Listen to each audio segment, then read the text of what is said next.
출애굽기 19장 1절에서 2절. 출애굽기 19장 1절에서 2절 하나님 말씀 전하겠습니다. 모세의 장인이 이드로입니다. 이드로가 모세의 인생에서 굉장히 중요한 역할을 합니다. 도망자로 그 광야에서 한 40년 생활하고 있는 동안 그 생활을 보장해준 인물이 바로 이드로입니다. 이미 미디안 제사장으로 그 자리를 잡고 있었고 아무것도 없이 나그네요 객이었던 그 모세를 자기 딸 시보라와 결혼시켜서 계속 먹고 살게 생활을 보장해준 사람이 바로 이드로고, 그렇게 생활하다가 갑자기 애굽으로 떠난다고 했을 때 속으로 좀 배은만덕하다 이런 생각 들 수 있지 않습니까? 근데 애굽으로 떠난다고 할 때 축복해준 인물이 바로 이드로입니다. 평안히 가라.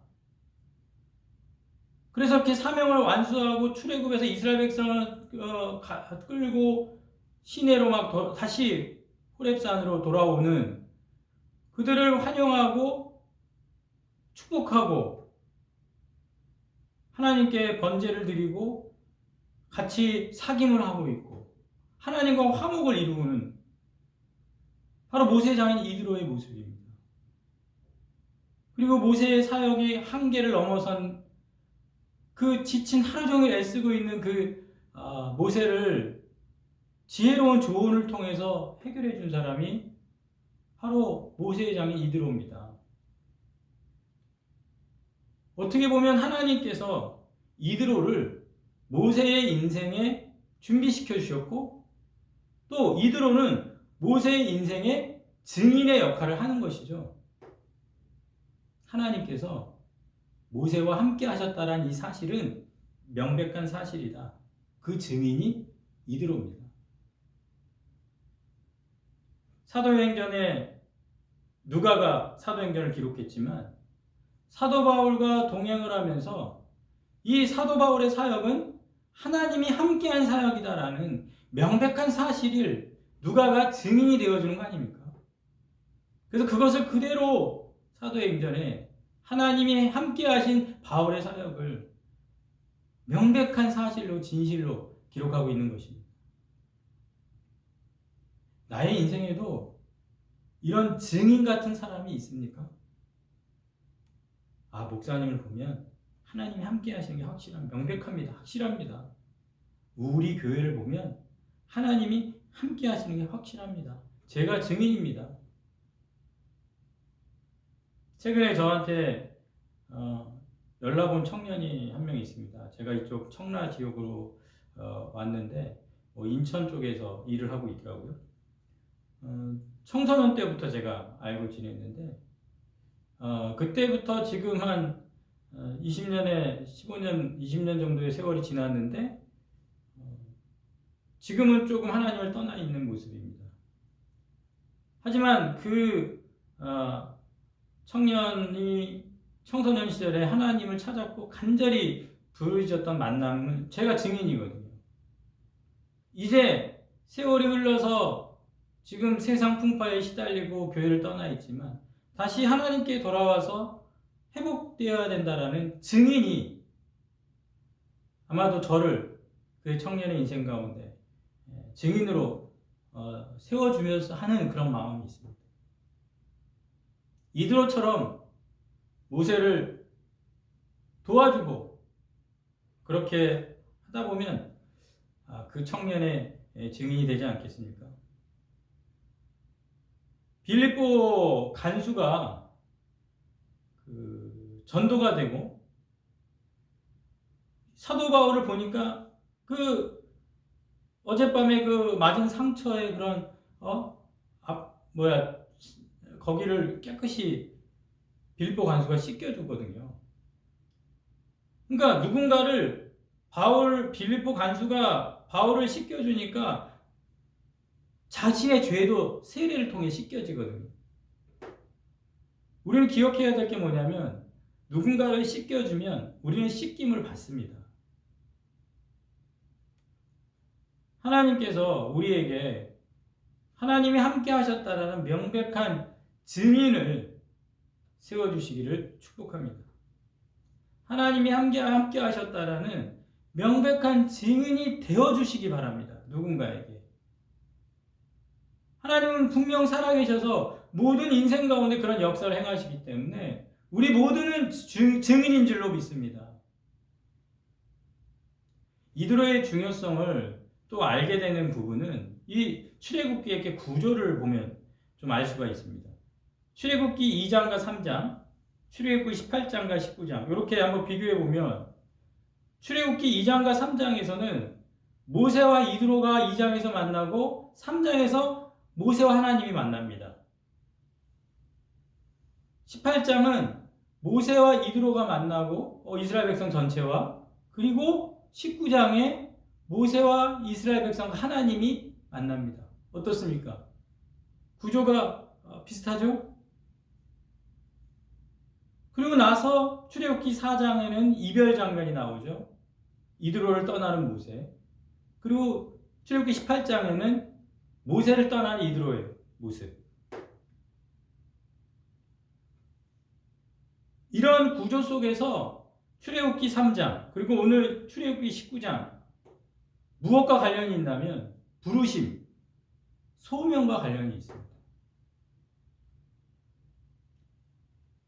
하나님께서는 모세를 부르셔서 애굽으로 가서 내 백성 데리고 나와라. 그렇게 내려나온 이스라엘 백성을 이제 하나님께서는 이스라엘 백성들한테 소명을 주시는 거죠. 제사장 나라가 되라. 소명은 스스로 발견할 수 있습니까? 외부에서 주어지는 겁니다. 불러야 되는 겁니다. 불러내야 되는 것이죠. 인간 스스로 자아를 실현하는 게 소명입니까? 부르심입니까? 부르신 분을 만나는 것이 소명입니다. 부르신 분을 만나셨습니까? 그 부르신 분이 내가 이 땅에서 해야 될 일을 알려주셨습니까? 오늘 하루도 내가 하나님을 위해 또 예수님의 사랑을 깨달은 자로서 주를 위해 내가 무엇을 할 것인가? 오늘 1절 말씀 보면은 애굽 땅을 떠난 지 3개월이 되던 날 이럽니다. 모세가 부르심의 소명을 완수했죠. 데리고 나와서 시내산에 이제 하나님을 예배할 수 있도록 이제 끝입니까? 시내산까지 데려왔음. 자, 이제 잘 먹고 잘 사자. 모세의 뜻대로 되는 겁니까? 아, 이 정도 했으면 됐어. 이제 잘 먹고 잘 살자. 과연 그게 이스라엘 백성 스스로 할 수 있는 일입니까? 무엇을 먹을까, 무엇을 입을까? 우리가 할 수 있는 일입니까? 그것이? 그것을 우리가 할 수 있다고 생각하는 순간, 그것이 다라고 생각하는 순간 부르심과는 상관없는 인생인 것입니다. 이제 모세는 자기가 하나님 앞에 부르심받아 소명을 받은 것처럼 이제 이스라엘 백성이 소명을 받아야 하는 것이죠. 그 일이 모세의 노력으로 됩니까? 저도 우리 딸 3명을 키워보지만은 이 딸들에게 하나님의 부르심, 소명이 있었으면 좋겠다. 제 노력으로 됩니까? 이스라엘 백성이 모세에게 이끌림받아 나왔지만 모세가 그것을 줄 수 있는 건 아닙니다. 그래서 나처럼 하면 돼. 자, 떨기나무 앞에 다 서봐. 신을 벗고 자, 기다리면 되는 거거든. 자, 기다립시다. 어떤 교회를 보면 목회자 따라하기. 내가 이렇게 했으니까 나처럼 다 하십시오. 그래서 목회자를 막 따라하면 소명받고 부르심받고 그렇게 목회자가 만들어 놓은 프로세스를 따라가면 거기에 어떤 주어진 결과를 누리는 겁니까? 부르심 소명은 하늘의 영역입니다. 위에서 주어지는 것이죠. 하나님이 하시는 겁니다. 하나님이 만남을 위해서 임재하셔야 되는 것이죠. 찾아오셔야 되는 겁니다. 그래서 우리가 할 수 있는 것은 기다리는 것밖에 없습니다. 인내하는 것. 오늘 2절에 보면 장막을 치되 이렇게 되어 있죠. 장막. 움직이지 않고 멈춰 있는 것입니다. 장막을 치되. 이스라엘 백성이 광야 생활에서 오랫동안 장막을 친 두 곳이 있습니다. 시내산하고 모압 평지. 광야에서 중요한 것은 이동 아닙니까?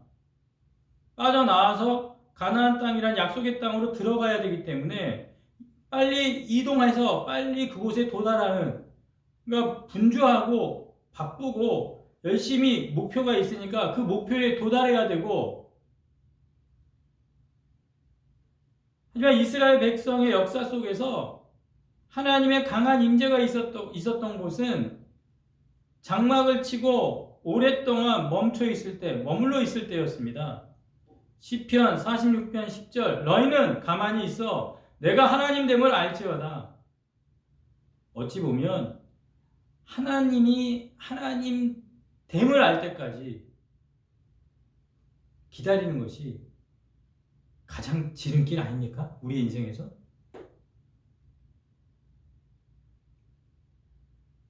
출애굽기 구조를 또 보면 19장과 24장 이렇게 전체를 보면 대차 대구 구조, 뭐 이런 식으로 신학적으로 얘기를 하는데, 그러니까 하나님의 임재가 율법을 수요하는 것을 이렇게 감싸고 있다, 뭐 그렇게 교차적으로 되어 있다. 중심에는 율법 수요가 이렇게 놓여 있는, 하나님의 이 시내산 같은 그런 강한 임재는 계속되지 않습니다.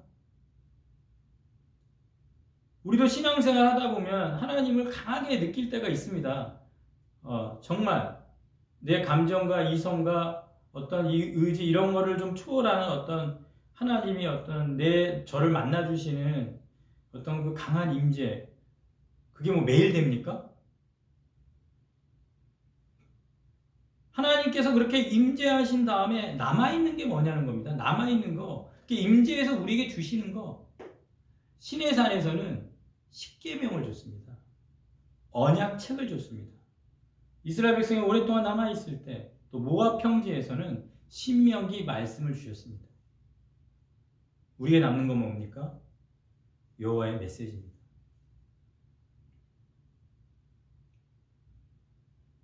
저도 이렇게 기도를 하다 보면은 좀 이렇게 뜨거워질 때가 있습니다. 그러면 그 뜨거워졌을 때 느껴지는 어떤 저의 그런 감정 상태를 제 스스로가 신앙생활 하다 보면 알지 않습니까? 그러면 그 상태가 될 때까지 뭔가 해야 되는 어떤 그런 게 있습니다. 그래서 그런 게 느껴지면 오늘 하나님이 임재했구나, 하나님이 느껴졌구나. 그런데 그날 오후에 새벽에 이렇게 됐구나 하고 내려가서 오후에 죄짓고,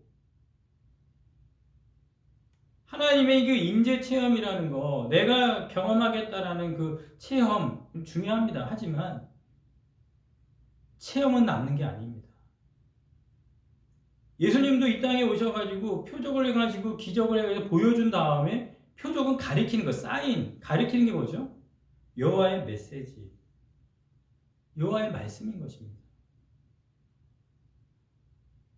하나님께서 이스라엘 백성을 끌어내가지고 일주일 동안 만나 거두러 나가는 훈련 계속 시키셨습니다. 그리고 광야 생활에서 계속 매일 만나를 거두러 나가도록 하는 것은 결국 생명의 하늘의 떡 양식이신 예수 그리스도, 그분을 매일 말씀을 통한 하나님의 메시지를 듣고 살아가는 우리를 원하시는 모습인 것입니다. 그리고 그것이 우리의 인생을 승리하게 할 줄로 믿습니다. 오늘 하나님께서 우리 인생에 모세에게는 이드로처럼 증인을 세워주시는 거예요.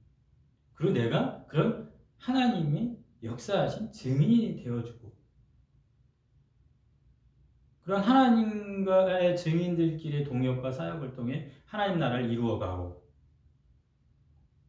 하나님의 어떤 소명, 부르심, 하나님이 나에게 무엇을 원하시나, 내가 하나님께 해야 될 일이 무엇인가, 그것을 알고 인생을 살아가고 그 하나님이 원하는 삶의 핵심은 결국 여호와의 메시지, 하나님의 말씀, 그것이 우리를 승리하게 하실 줄로 믿습니다.